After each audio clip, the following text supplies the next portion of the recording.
ಎಲ್ಲ junk food. ಈ junk ಫುಡ್ಡಲ್ಲಿ ಎಲ್ಲ ಕಲರ್ಸ್ ಬೇಯಿಸ್ತಾರೆ, ಟೇಸ್ಟಿ ಪೌಡ್ರ್ ಹಾಕ್ತಾರೆ. ಇವೆಲ್ಲ ಹಾಕಿರೋದ್ರಿಂದ ಕೂಡ ಇದರಿಂದ ಕೂಡ ಎಫೆಕ್ಟ್ ಆಗ್ತಾಯಿದೆ. ನೋಡಿ, ಮೊನ್ನೆ ನಮ್ಮ ಸರ್ಕಾರ, ಕರ್ನಾಟಕ ಸರ್ಕಾರ ಮೊನ್ನೆ ಒಂದು ಕಲರ್ ಪೌಡ್ರು ಬ್ಯಾನ್ ಮಾಡಿದರು. ಅದು ತುಂಬ ಒಳ್ಳೆಯ ಡಿಸಿಷನ್ ತೊಗೊಂಡು ಬ್ಯಾನ್ ಮಾಡಿದರು. ಇವಾಗ ಇಲ್ಲ ಅಂತಂದರೆ ಅದು ಕಲರ್ಗೋಸ್ಕರನೇ, ಕಲರ್ ಇದ್ರೇ ತಿಂತಿದ್ರು. ಇವಾಗ ಏನಿಲ್ಲ, ಜನರು ಕೂಡ ಗೊತ್ತಾಗ್ತಾಯಿದೆ. ಈ ಥರ ಕೆಲವೊಂದು ಡಿಸಿಷನ್ಸ್ ಕೂಡ ಬೇಕಾಗುತ್ತೆ. ಆಮೇಲೆ ಎಲ್ಲ ನಾವು ಸರ್ಕಾರದ ಮೇಲೇ ಹಾಕಬಾರ್ದು. ಮೇನ್ ನಾವು ನಮ್ಮ ಮಗದ ಮೇಲೆ ನಾವು ಚೂಸ್ ಮಾಡ್ಕೋಬೇಕು ಅಲ್ವಾ. ಸರ್ಕಾರಕ್ಕೆ ಅವ್ರದ್ದೇ ಆದಂಥ ತುಂಬ ಕೆಲಸಗಳಿರ್ತವೆ ಅಲ್ವಾ.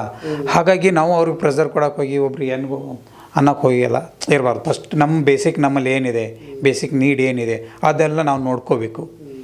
ಈಗೇನು ಬೆಂಗಳೂರಲ್ಲಿ ಆಗಲಿ ಕರ್ನಾಟಕದಲ್ಲಿ ಮುಂಚೆ ಡಾಕ್ಟರ್ಸ್ಗಳು ಇರ್ತಿರಲಿಲ್ಲ, ತುಂಬ ಕಡಿಮೆ.